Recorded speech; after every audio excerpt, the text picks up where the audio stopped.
बात बनारस में चुनाव की आए तो प्रधानमंत्री नरेंद्र मोदी का नाम हर ओर गूंजता है। लेकिन अगर थोड़ा सा हम पीछे जाएं, 2014 की बात करें, प्रधानमंत्री मोदी ने जीत दर्ज की थी करीब 33% से। उसके बाद 2019 जब आया, प्रधानमंत्री मोदी का वोट प्रतिशत बढ़ा और अब 2024 में जब चुनाव है, ऐसे में यहाँ पर बनारस में मियां जी का मूड क्या है, उनकी क्या कुछ मुद्दे हैं और फिलहाल मौजूदा सांसद से उनका क्या कुछ कहना है, कितने वो खुश है, कितना संतुष्ट है, तमाम मुद्दों पर हम बात करेंगे। सर, प्रधानमंत्री नरेंद्र मोदी यहाँ के मौजूदा सांसद है, कितने खुश? जीएसटी लगा दिए, सारे बुनकर तबाह हो गए। यहाँ से बुनकर गुजरात जा रहे हैं, कर्नाटक जा रहे हैं। यहाँ के बुनकर करीब 25% पलायन कर चुके हैं। देखिए, बुनकर का मुद्दा बनारस से कोई नया नहीं है। साल दर साल ये परेशानियां बुनकरों की जो है चलती आ रही है। ये मुद्दा बहुत पुराना है, लेकिन चुनावों में कहीं ना कहीं बुनकरों का मुद्दा जो है गायब लग रहा है। ना सत्ता पक्ष ना विपक्ष, कोई भी इस मुद्दे पर बात नहीं कर रहा है। आपको क्यों लग रहा है, क्या कारण है? मेन मुद्दा तो ये है, महंगाई और बेरोजगारी। अब मोदी जी हो या मोदी जी के जितने मंत्री वगैरह हैं, ये खाली झूठ बोल को जनता को बेवकूफ बना रहे हैं। आज नौजवान लड़के पक्के घर में डिग्री रखे, इनको कोई नौकरी नहीं मिल रही है। किसान परेशान, बुनकर परेशान, पूरा हिंदुस्तान महंगाई से एकदम परेशान। प्रतिशत प्रधानमंत्री मोदी का बढ़ रहा है चुनाव दर चुनाव, क्या मुसलमानों के समर्थन के बिना ये संभव है? बनारस में मुसलमानों के बिना एक तरफा वोट पड़ेगा इस बार। बहुत चीज की परेशानी है, जैसे खुल के बताइए। जैसे रोजगार हो गया, विकास हो गया। विकास अपने मोहल्ले में कुछ नहीं हुआ है, जहाँ हुआ है वहाँ हुआ है। रोड बना है, कॉरिडोर बना है। बीजेपी तो कह रही है कि विकास हुआ है, बनारस की तस्वीर बदल दी गई है। कॉरिडोर बनने से गरीबों को क्या फायदा हुआ? कॉरिडोर बन जाने से गरीबों को क्या फायदा हुआ? 1% का ही फायदा हुआ तो हमको बताइए। अरे मैडम, विकास हुआ तो आप देख लें, आपको हम कहोगे पूरा गली गली दिखा दे। आपका क्या कहना है? मेरा कहना ये है मैम, बेरोजगारी यहाँ पे है, ठीक है। पहले तो रोजगार चलाइए। महंगाई तो इस कदर चरम छू रही है कि इंसान रोजगार है ही नहीं, क्या खाएगा? सिलेंडर पहले 400 का था, इस समय 1000-1100 का चल रहा है। जब रोजगार नहीं है तो इंसान कहाँ से खरीदेगा? महंगाई बहुत ज्यादा है। महंगाई और बेरोजगारी तो मुद्दे ही इस समय प्रधानमंत्री। अच्छा, ठीक है। बनारस जो है गंगा जमुनी तहजीब के लिए भी जाना जाता है, लेकिन ये जो पार्टियां हैं जो धर्म के नाम पर राजनीति कर रही है, अच्छा आपको लग रहा है कि पार्टी धर्म के नाम पर राजनीति कर रही है? खुलेआम बोल रहे हैं हमारे मुख्यमंत्री प्रधानमंत्री, ये लोग खुलेआम जुमलेबाजी कर रहे हैं। हिंदू मुसलमान की तो ये राजनीति कर रहे हैं। ये जो राजनीति हो रही है हिंदू मुसलमान के नाम पे तो ही रही है। लेकिन सभी का ये कहना है, पार्टियों का ये कहना, हम कोई भेदभाव नहीं करे, चाहे कांग्रेस की बात कर ले, सपा की बात कर ले, बीजेपी की बात कर ले। अभी हमारे मुख्यमंत्री जी ने बोला है, खुलकर अपने इंटरव्यू में बोला है उन्होंने कि हमने मस्जिदों के सारे स्पीकर उतरवा दिए हैं। 5 साल और ऐसा आएगा कि अजान किसी के कानों में सुनाई नहीं देगी। देखिए, ये सब आप लोग देखते हैं, दिखाते नहीं है आप लोग। रोड पे नमाज नहीं पढ़। अजान क्यों देखिए, सबको सुनाना है? हमारी आत्मा सुन रही है, हम सुन रहे, क्या वो काफी नहीं है? अजान सुनाना नहीं है मैम। अजान ठीक है आपकी बात, हम सुन रहे हैं, हमारी आत्मा सुन रही है, हम आपकी बात ठीक है मानते हैं। अजान सिर्फ होती है टाइम से कि इंसान को मालूम हो जाए, आपको कान में आवाज गई, आप मस्जिद में आइए। इस लाउड स्पीकर की जरूरत नहीं है, आप स्पीकर घेरा भी करके बजा कर आवाज दे सकते हैं। लेकिन ये खत्म करना चाहते हैं, बंद करना चाहते हैं। जो नमाज हम लोग जो नमाज होती है ईद की, ईद उल फित्र की, जगह मिलती है हम लोग को रोड पर, वो भी बंद करवा दी उन्होंने। रोड पे क्यों नमाज पढ़ना? एक बात बताइए, कोई भी धार्मिक, चाहे हिंदुओं के, मुसलमान के, हिंदुओं की बात कर ले, हनुमान चालीसा, मुसलमानों के अजान की बात कर ले। मुसलमान को ही क्यों रोका जाता है? नहीं, ये दशहरा होता है, गलत सभी के लिए। नहीं, डीजे लेके जाते हैं, एक 1 वे रोड चालू रहती है। 1 वे कबाड़ियों कांवरियों लोग के लिए बंद चालू रहता है, एक के 1 वे आम है। ये बताइए, दुर्गा पूजा पर पंडाल लगता है, क्यों लगता है? मेरे लिए अजान 2 मिनट की होती है। क्या आपने कहा कि दिल में आज के आता है, तो क्या मंदिर में जो भजन होता है उसमें स्पीकर लगता है, तो उनके दिल में नहीं है? सिर्फ मुसलमान का स्पीकर अजान का सुनाता है, मंदिर में जो भजन होता है वो नहीं है। ये रोड पूरी छेक कर चले नहीं है, दुर्गा पूजा पर पंडाल लगाएं, इनके लिए कोई दिक्कत? सारी समस्या हम लोगों के लिए है। ये क्या है? भेदभाव भेदभाव किया क्यों? भेदभाव क्यों? आप कहते हो सबका साथ सबका विकास, तो कहाँ है सबका साथ सबका विकास? नहीं हुआ है। हाँ, 80 उत्तर प्रदेश में लोकसभा सीट 80 है। आप सबका साथ सबका एक भी मुसलमान को इन्होंने टिकट दिया हो? एक भी संसदीय टिकट कोई को दिया? कहाँ सबका साथ, कहाँ सबका विकास? बीजेपी तो कह रही है उत्तर प्रदेश में इस बार 80 के 80 जीतेगी। जी, वो तो कह रहे हैं, वो तो 400 के पार लाएंगे, है वो तो 400 के पार है।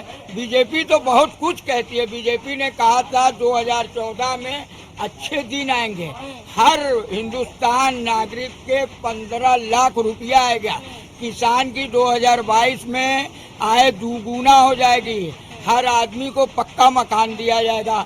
तो आप खुद देख लीजिए, किसान 750 दिल्ली बॉर्डर पर शहीद हो गया, उनका मंगलसूत्र का मोदी जी को फिक्र नहीं है, मंगलसूत्र।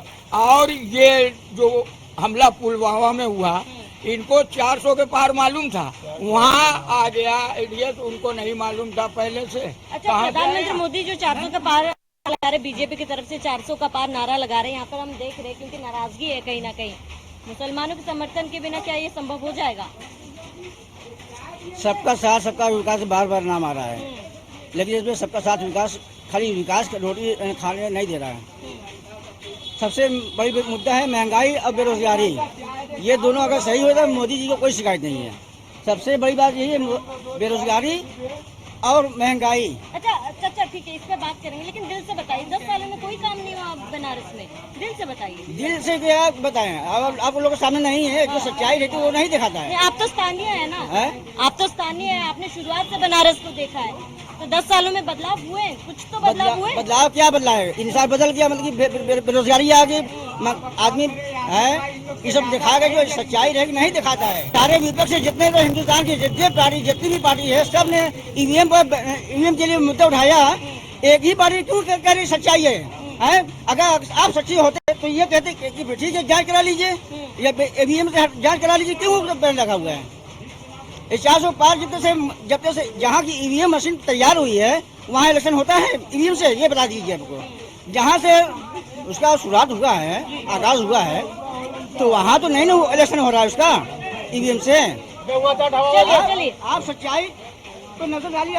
ये बताइए, मुद्दे क्या है? मुद्दे क्या है इस बार? बेरोजगारी महंगाई, बस बेरोजगारी महंगाई। हाँ। विकास रोटी खाने पेट में पत्थर बांध के चलेगा आदमी, विकास पैदा चलेगा? रोटी के लिए हम कहाँ के दौड़ रहे हैं? क्या है ये सब नहीं दिखा रहा है लोगों को। बेरोजगार चाचा बच्चों को कुछ समझा रहे हैं, क्या समझा रहे हैं चाचा? कह रहे हैं कि दिमाग लगाओ पढ़े में, अभी 18 साल बाद तुम लोग का नंबर है ये वोट देवे का। अच्छा, हाँ, अभी तो है नहीं कि भीड़ लगाए तो जुटाई में। आपका तो नंबर है चाचा। हाँ, बताइए मुद्दा क्या है? मुद्दा कुछ नहीं, हम लोग से ज्यादा के जाने वाला है। हाँ। आप लोग तो पूरे हिंदुस्तान घूम के सर्वे कर रही हैं, हालात तो आपसे बेहतर कोई नहीं जानता है, फिर भी आप लोग इंटरव्यू ले रही हो। आपके मन में क्या है बता दीजिए। मन में क्या है? मन में तो बेकारी है, बेबसी है, और क्या है? बेकारी है, बेबसी है, हम लोग कुछ कर भी कहाँ सकते हैं।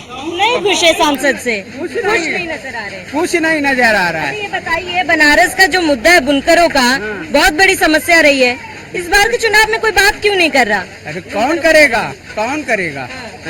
बुनकर की कौन सुन रहा है कि करेगा?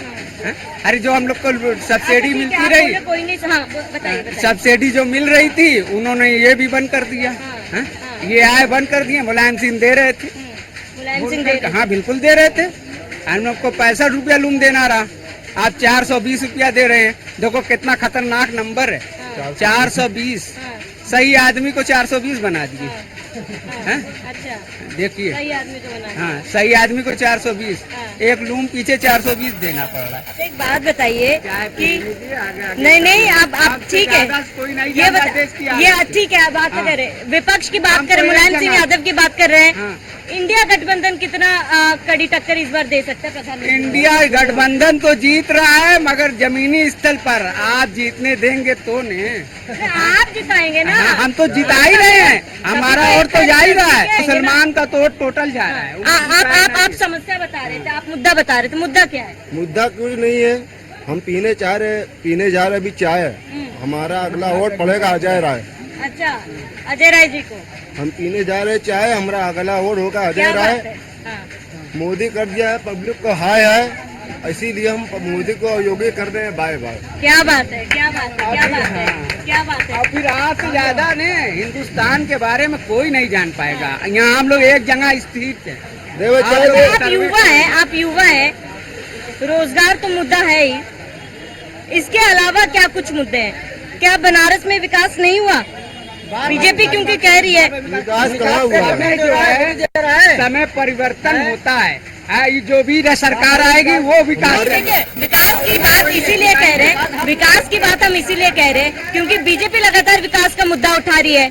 ठीक है, विकास हुआ है, बनारस में विकास की बयार बही है। आने पहले कितनी रोड साइड बड़ी है। यही आए 200 दिन से निकल गया, पहले मंदिर का था, मंदिर बनकर तैयार हुआ, अब अच्छे दिन आएंगे। अच्छा, ये बताइए यहाँ साफ सफाई होती है? अब अच्छे दिन आने ये बताइए यहाँ पे साफ सफाई होती है? हैं? यहाँ पे साफ सफाई होती है? साफ सफाई ठीक है, सब ठीक है, साफ सफाई ठीक है। सफाई हो रही अब कुछ नहीं आएगा, लूम बंद हो गया, एकदम साफ सफाई हो गया, जब कारखाना सफा हो गया, गंदा पानी बंद हो गया। विकास तो मैंने आपको बता दिया कि जहाँ से वीआईपी लोग आते हैं वहीं विकास बढ़िया हुआ। बाकी गली गुच्ची मोहल्ले में विकास उतना नहीं है, उतना नहीं हुआ है। विकास का जहाँ तक मसला है मैडम, जब हम लोग छोटे छोटे रहे तो आसमान में कोई हवाई जहाज दिखता रहा तो पूरे घर वाले देखते रहे हवाई जहाज आ रहा है। तो वक्त बदलता है तो सारी चीजें बदलेगी। ट्रेन है, इस बार बदलाव होगा क्या बनारस में? बनारस में बिल्कुल बदलाव होगा। मोदी जी अब की जाएंगे, जो बार बार उनकी तमन्ना है कि मैं तो खाली हाथ आया हूँ, खाली झोला लेकर जाए, अब की वो खाली झोला लेकर गुजरात जाने वाले। और देखिए 18 घंटा मोदी जी 10 साल काम किए, कुछ आराम करने दीजिए। उम्र हो गई उनकी, 73 साल की उम्र, 74 की हो गई है, तो अब की वो झोला उठाएंगे, चले जाएंगे गुजरात। अब उनको तो जाना अब कितना है, गुजरात कौन भेजेगा? तो हम लोग जनता भेजेगी, और कौन भेजेगा? है जनता ही, जनता इनको बुलाई थी, जनता भेजेगी। जनता ने बुलाया, जनता भेजेगी। हाँ, जनता ठीक है, बुलाई थी। देखिए प्रधानमंत्री मोदी ने 2014 की बात करें तो उन्होंने कहा था कि मैं काशी आया नहीं, मुझे माँ गंगा ने बुलाया है। इस बार उन्होंने कहा कि माँ गंगा ने मुझे गोद ले लिया है। गोद ले लिया मतलब आप गंगा जी के हुए। हमारे प्रधानमंत्री जी के बच्चों जैसी भाषा होगी, हाँ, छोटे जैसी। हाँ, उनकी भाषा की कोई मर्यादा नहीं रहेगी। हाँ, पहली चीज। दूसरी चीज, 2014 में जब आए तो वो जुमला दिए थे 15 लाख का, कि एक एक लोग के खाते में 15-15 लाख रुपए आइए, एक एक लोग के खाते में 15 लाख आइए, और अभी तक कोई के खाते में 1 रुपया नहीं आवा, 1 रुपया नहीं आवा। पहला जुमला। दूसरा जो है कि बनारसियन के अलग ठग दिए मोदी जी।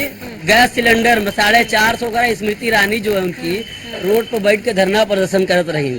अब वो कहाँ गई स्मृति ईरानी, जो 1300 रुपये में जो है चीनी दे रही थी अपने शहर लोकसभा क्षेत्र में। अब वहाँ के लोगों को तो ठगे ही ठगे, पूरे हिंदुस्तान को इन लोगों ने मिलकर ठगा है। उसके बावजूद जो है 15 लाख नहीं मिला, उसको बाद में कह रहे वो जुमला है। अब कह रहे हैं कि माँ गंगा ने उनको गोद ले लिया। अभी एक को शहर बनारस में गोद लिए थे, एक शहर बनारस में, पता नहीं चला वो गोद लिए तो बड़ा हुआ कि नहीं हुआ, उसकी कंडीशन ही नहीं मालूम हो रही है। प्रधानमंत्री मोदी का एक और बयान भी, बहुत बड़ा बयान ये है, अब जरा इधर आ जाइए, ठीक है। प्रधानमंत्री मोदी का एक और बहुत बड़ा बयान कि अयोध्या झांकी है, काशी मथुरा बाकी है। ये तो एक समुदाय, एक वर्ग को खुश करने के लिए बयान है, दूसरा कुछ नहीं है। दूसरा ये दूसरे समाज को दबाने का काम है, कहीं ना कहीं एक तरह से ये धमका रहे हैं, और कुछ है नहीं, वो धमकियां हैं। जो प्रधानमंत्री, वो सबके प्रधानमंत्री, हिंदुस्तान के सभी समाज, सभी धर्म, सभी वर्ग के लोगों के, एक एक व्यक्ति के जो वो प्रधानमंत्री हैं। और मैं आदरणीय प्रधानमंत्री जी का स्वागत भी, सम्मान भी करता हूँ क्योंकि वो प्रधानमंत्री हैं। हम बुनकरों ने हमेशा उनका सम्मान किया और वो करेंगे। वो भले ही हमारे समाज का वो सम्मान करे या ना करे, कभी घुसपैठिया बताते हैं हमें, कभी हमको आतंकवादी बताते हैं। चुनाव में बुनकरों को लेकर क्यों नहीं बात हो रही? ये बुनकर समाज का बहुत बड़ा योगदान है इस देश में।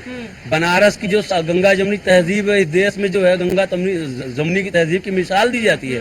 बनारस तस्वीरें भी हमने देखी, जब प्रधानमंत्री मोदी का रोड शो होता है, हम देखे हैं कि अल्पसंख्यकों में से भी कई लोग होते हैं, खुले दिल से उनका स्वागत करते हैं बनारस में, वो तस्वीरें भी हमने देखी है। लेकिन आपके मन में, क्योंकि शिकायतें तो होती है, देखिए हमेशा हर चीज अच्छी नहीं हो सकती या फिर हम हमेशा खुश नहीं रह सकते, शिकायतें भी बहुत है। शिकायतें क्या है? इसके साथ ही ज्ञानव्यापी मुद्दा जो उठा है, इस पर आप क्या सोचते हैं चाचा? पहले बताइए, गंगा जमुना तहजीब आज 500 से यहाँ चल रही है, हिंदू मुसलमान एकता। आज मोदी जी 500 साल एकता को बिखारना चाहते, योगी जी, मोदी जी। ये अच्छी बात नहीं है। हम लोगों के घर ईद का त्योहार पड़ता है तो हिंदू भाई आते हैं हमारे यहाँ, नाश्ता पानी सेवैया खाते हैं। उनके यहाँ होली पड़ती है, हम लोग जाते हैं उनके यहाँ नाश्ता पानी, दीपावली पर जाते हैं, वो हमारे यहाँ आते हैं। ये तहजीब जो ताना बाना वाला है, अभी बताइए अकेले मोदी हो या योगी जी हो, मोदी जी हो या योगी जी हो, क्या बनारस की वो तहजीब बिगाड़ सकते हैं? वो कभी नहीं बिगाड़ेंगे। वो सिर्फ पेपर में रहेगा, टीवी में रहेगा। यहाँ की गंगा जमुना तहजीब बिगाड़ने वाला कोई है नहीं, और जो बिगाड़ेगा वो खुद गड्ढे में जाएगा। इतना बता दे रहे हैं। यहाँ हिंदू मुसलमान एक साथ रहते भेदभाव हैं। की बात कर रहे हैं कि सरकार से भेदभाव को लेकर शिकायतें, लेकिन आप ही के समुदाय के लोग हैं, कई लोगों से हमने बात की है, उनका कहना है कि मोदी जी ने बहुत अच्छा काम किया, इस बार मोदी सरकार आएगा। कुछ भी नहीं किए हैं, कुछ भी करवे नहीं किए हैं। ये सिर्फ पगला रहे हैं और आदमी को बेवकूफ बना रहे हैं। ये जनता को एकदम बेवकूफ समझ चुके हैं, सारी जनता को एक तरफ कर रहे हैं। ये हर यहाँ गाँव भी भाखड़ दे रहे हैं। अभी ये 2024 का इलेक्शन हो रहा है, ये यहाँ भी भाखड़ दे रहे हैं, सिर्फ हिंदू मुस्लिम, हिंदू मुस्लिम, हिंदू मुस्लिम। अभी ये योगी ने एक जगह इंटरव्यू वो भाखड़ दिया था, वहाँ पर बोला कि हमने मुसलमानों का स्पीकर उतरवा दिया। क्यों उतरवा दिया? हमने मुसलमान को नमाज पढ़ने से रोड पर मना कर दिया। वो एक तरफा काम कर रहे हैं कि दो तरफा काम कर रहे हैं? ये क्या कर रहे हैं? वो ये हमारे वो मुख्यमंत्री है ना कि कुछ और हैं? हम यहाँ के नागरिक नहीं हैं। हम पाकिस्तान करोड़ा लेके जाएंगे, भीख मांगेंगे? अगर हमने कहा लिया तो वो कहाँ जाएंगे भीख मांगने के लिए? वो कहाँ भीख मांगेंगे? हम तो मांग लेंगे, हमारे लिए है इसलिए मांग लेंगे। आप कहाँ जाएंगे मांगने के लिए? अगर हम उधारू होकर जनता के पास तो चुनने के लिए हक है और इसीलिए चुनाव भी होता है, और 1 जून का समय है जब जनता अपना फैसला जो है पेटी में कैद करेगी। आपका क्या कहना है? कि क्योंकि कई लोग हैं जिनका ये कहना है कि काम कर रहे हैं मोदी जी, और इस बार 400 का पार जो नारा लगाया गया है, चुनावी भाषण है माननीय प्रधानमंत्री जी, माननीय जो मुख्यमंत्री जी का, पहली जो भाषण में भी इनको अपनी मर्यादा बनाए रखनी चाहिए। पहली चीज। दूसरी चीज, जनता को जो है मस्जिद और मंदिर से नहीं है, जनता को चाहिए रोजगार, जनता को चाहिए व्यापार, रोजगार, शिक्षा, स्वास्थ्य, इन सब मूलभूत जो जरूरत है वो चाहिए। आप इन चीजों से भटका के आप चले जाते भारत, पाकिस्तान, नेपाल, इन तमाम तरह की बातें आपके मुंह से निकलती है। कभी आप मन की बात करते हैं, कभी जनता के मन की बात आप सुनेंगे? आप जब चले आते हैं मन की बात सुना देते रहे, आप तो थोप देते हैं, सुना नहीं रहे, आप थोप के चले जाते हैं। कभी आप जनता के मन की बात तो सुनिए कि जनता कहाँ परेशान है, क्या इनको मूलभूत सुविधाएं चाहिए। मदरसों के क्या हाल है? यहाँ पे काम हुआ है? मदरसों की देखिए जो हाल पहले पूर्वी सरकार में थी वही हाल आज भी है। बेहतर व्यवस्था जितनी थी व्यवस्था वही आज भी है। इन पे कुछ भी नया इस सरकार 10 सालों में कुछ भी नहीं हुआ। 10 साल पहले जो थी व्यवस्था है वही आज भी 10 व्यवस्था साल है। पहले काम किया था। 10 साल पहले पूर्वी सरकार जो थी उसी की सरकार में जो कार्य हुआ है। तो जनता ने सरकार क्यों बदल दी? जनता देखिए 10 साल पहले 2004 के चुनाव में झांसे में आ गई, 15 लाख के झांसे में आ गई। जो झांसे में क्या इन्होंने नारा दिया था, सबका साथ सबका विकास। इस झांसे ये विकास जो है नारा, ये जनता, ये विकास जुमला ही रह गया। सबका साथ सबका गुमला बोला गया ना, 15 लाख रुपया सबका साथ सबका विकास जुमला रह गया। पहली चीज, अच्छे दिन का वादा रह गया। क्या यही अच्छे दिन है? हमारी मणिपुर में महिलाओं के साथ देखिए आपने बलात्कार करके उन लोगों को नंगी दौड़ाए गए।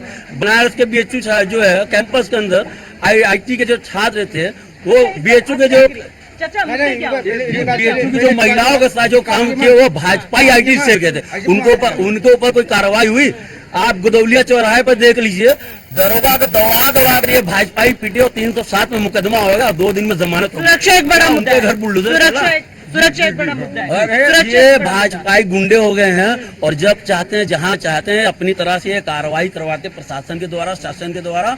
जब चाहते हैं जिनको घर चाहते हैं वो बुलडोजर चलवाते हैं, जिनके घर चाहते हैं वो ईडी बेचते हैं, सीबीआई चलिए, बहुत नाराजगी है यहाँ के लोगों में, हालांकि क्योंकि देखिए जनता अपना जवाब जो है 1 जून को देगी, क्योंकि देखिए सभी के मुद्दे और सभी का हक है अपना मुद्दा उठाने का, और क्योंकि आप अपने मुद्दों पर वोट दे सकते हैं, अपने सांसद चुन सकते हैं, और इसीलिए न्यूज 1 इंडिया लगातार अपने दर्शकों से यही अपील करता है कि अपने मताधिकार का इस्तेमाल करें और अपना भविष्य सुधारें। कैमरा पर्सन रजा के साथ शावनी पटनायक, न्यूज़ 1 इंडिया।